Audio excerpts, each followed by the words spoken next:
So hello everyone, welcome back to my YouTube channel Crack C Exams and hope you all going good. So all dear C students, मैं इस particular video के अंदर आपकी बहुत सारी queries जो मुझे अभी टेलीग्राम्स पे एज वेल एज मेरे व्हाट्सअप ग्रुप पे मुझे मिल रही है वो ये है कि काफ़ी सारे स्टूडेंट्स अभी कंफ्यूज ये हो रहे हैं कि सर क्या हमें वैक्सीनेशंस का कोई ICAI नोटिफिकेशन इस टाइम इशू करेगा क्या, कि दैट मीन्स कि आपका अगर वैक्सीनेशन हुआ नहीं है तो आपको एग्ज़ाम्स में बैठने नहीं दिया जाएगा। ऐसा कुछ उनको माइंड में मिथ चल रहा है, तो मैंने सोचा कि आई थिंक आपको ये पर्टिकुलर वीडियो में आपको बहुत हेल्प होगा। मैं आपको बिल्कुल इस पर क्लैरिफिकेशन दे दूं कि दैट मीन्स किस हिसाब से जो भी स्टेटस है, अभी जो ओमिक्रॉन अभी पीक पे नहीं आया है और जिस हिसाब से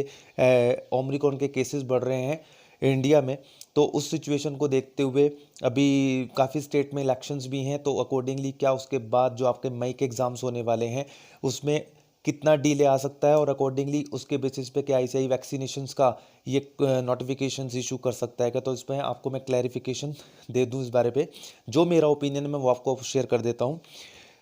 डियर ऑल सी स्टूडेंट्स, बहुत सारे स्टूडेंट्स का ये इशू है, तो मैं आपको इस पर्टिकुलर वीडियो में जो ये बताने जा रहा हूँ, this is my opinion, right, that can be differ from others. ये चीज़ हो सकती है कि ऐसे ही करेगा नहीं करेगा, ये डिपेंड्स करता है कि कितने केसेस चल रहे हैं और अकॉर्डिंगली क्या ICAI सेफ्टी प्रिकॉशंस जिस हिसाब से ये बहुत तेज़ी से फैल रहा है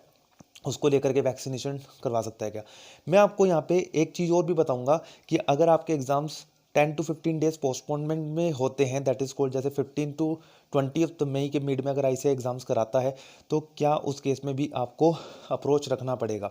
तो मैं आपको बता दूं, लेकिन एक डिस्कशन करने से पहले हमली रिक्वेस्ट आपको मैं बोलता हूं कि प्लीज़ आप अगर चैनल पर नए आए तो फर्स्ट टाइम प्लीज़ सब्सक्राइब करिएगा चैनल को एंड टेलीग्राम चैनल पर ज्वाइन कर लीजिएगा अगर आप अभी तक ज्वाइन नहीं हुए हैं। सो वैक्सीनेशन को लेकर के मैं आपको बता दूं, एक चीज़ तो ये है कि आपने अगर वैक्सीनेशन एक लगवाई है, एक डोज अगर आपकी वैक्सीनेशन की लगी है, तो मेरी सजेशन आपसे ये है कि आपको सेकंड डोज भी लगवा लेनी चाहिए,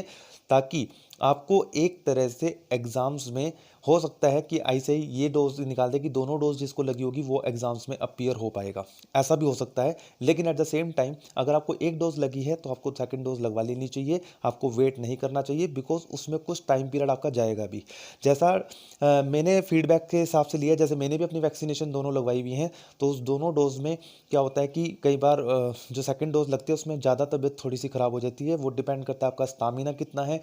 कितना स्ट्रेंथ है आपकी बॉडी में, तो उस केस में वो डिपेंड करता है। तो उस टाइम पीरियड को भी थोड़ा सा आपको देखना पड़ेगा कि वो टाइम थोड़ा सा आपका ख़राब जाने वाला है, बिकॉज बॉडी इस तरह से हमारी कंफर्ट में नहीं होती कि हम पढ़ पाएँ।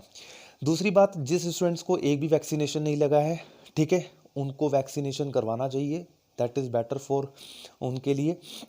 और ICAI इस बात पे नोटिफिकेशन जरूर निकाल सकती है, इसमें कोई भी डाउट नहीं है। मेरी ओपिनियन यही है कि ICAI कह सकती है कि जिनको वैक्सीनेशन या तो एक डोज का नोटिफिकेशन निकाल सकती है कि एक डोज एटलीस्ट लगनी चाहिए आपको, तभी आप एग्जाम्स में बैठ सकते हैं, that is you are eligible for May 2022 examinations. So ये मैं आपको बताना चाहता हूँ कि ICAI का नोटिफिकेशन आ सकता है, तो आप अपने आप को प्रिपेयर्ड रखें एग्ज़ाम्स के लिए, अपने आप को जितने भी सेफ्टी प्रिकॉशंस हैं उसको लेके चलें। और दूसरी बात मैं आपको यहाँ पे बताना चाहता हूँ कि एग्ज़ाम्स के लिए जो आपका मई 2022 का एग्ज़ाम्स है वो 10 से 15 दिन, दैट मीन्स हो सकता है कि वो आपके आगे जाएं। अगर अगर आगे जाते हैं तो 15 to 20 मई तो एग्ज़ाम्स आपके हो ही जाएंगे, तो उस केस में आपको अपनी प्रिपरेशन एक महीना पहले प्रिपेयर करके रखना है, क्योंकि ये एग्ज़ाम्स मोर एनालिटिकल होगा। तो इसके लिए मैं आपको बता दूं, जो आपका एग्ज़ाम्स है वो आप अपने 2 मई पे ही मान के चलें, ताकि आपको जो भी बोनस टाइम मिले उसमें आपकी अच्छी खासी प्रिपरेशन हो जाए, वापस से रिवीजन करने का टाइम मिल जाएगा आपको। तो अपनी प्रिपरेशन आपकी, मेरे हिसाब से जो मेरा सजेशन है आपको, वो आपकी मार्च एंड तक हो जानी चाहिए, ताकि आपको अप्रैल और मई के जो भी टाइम मिलता है आपका, उस टाइम पीरियड में आप अपनी प्रैक्टिस कर सके। ये एक छोटी सी बात थी, मुझे शेयर करना ज़रूरी था, इसलिए मैंने आपको समझा कि ये शेयर करना चाहिए आप सभी के साथ। और प्लीज़ अगर वीडियो को पसंद आया हो तो प्लीज़ ज़रूर लाइक करना, शेयर करना और कमेंट बॉक्स में बताना कि ये वीडियो आपको कैसा लगी। So thanks a lot and thanks for watching this video and God bless to all of you.